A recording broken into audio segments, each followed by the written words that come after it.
So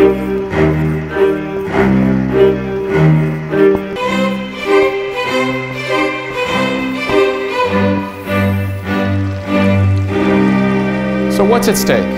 Well, a foreign adversary has interfered in our election. And I just want to emphasize, this is not a campaign that had contacts with the Australians or the Mexicans or countries that are allies of ours. These are contacts with an adversary. Russia's not our friend. And they're not our friend for what they did back in the Cold War. If we just look at what they've done recently, whether it's invading Ukraine or the work they're doing to support a brutal dictator like Bashar Assad in Syria, or the allegations out there that they're helping to fund the Taliban who are killing US soldiers over in Afghanistan. These guys, they're not our friend. So what's at stake? It's not just that an adversary attacked us. It threatens to bring down institutions that we hold so dear in our country, starting with the presidency. There are serious questions about just what do the Russians have on the President of the United States? Why would he say such flattering things about him? Why would he call an investigation into what they've done bogus or a hoax? Why would he say over the weekend that when he spoke to Vladimir Putin and Putin denied being a part of this attack, that he believes Vladimir Putin, that he believes him over our own intelligence agencies? What do they have on this president? What else is at stake? Well,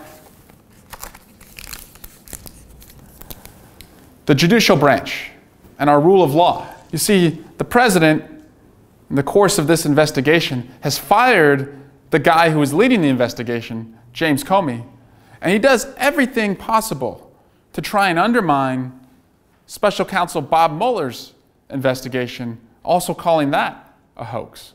Finally, what's at stake is Congress's ability to do something about this. You see, we're not helpless under the Capitol dome.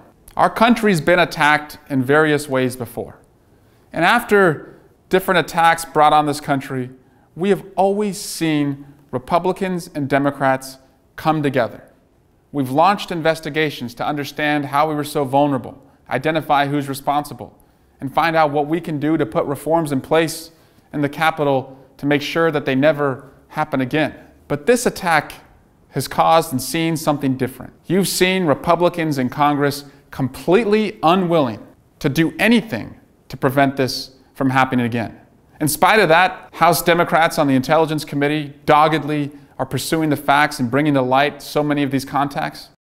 The best way against so many investigations that have been compromised by Republican recklessness is to have an independent, bipartisan appointed commission. That's what we've done after so many challenges our country has faced. So what can we do about a lack of curiosity by House Republicans to understand what happened in the last election? Well, Congressman Elijah Cummings and I, we introduced H.R. 356, the Protect Our Democracy Act. The Protect Our Democracy Act creates an independent, bipartisan appointed commission to understand how we were so vulnerable, to identify anyone on the Trump campaign who worked with Russia, to look at what our government response was as they were attacking us, and most importantly, looking forward to do all we can to put reforms in place so that this never, ever happens again. Because what this is really about is who gets to choose. Is it our enemies? Because we know that other countries out there could do this again in the future. Or is it you?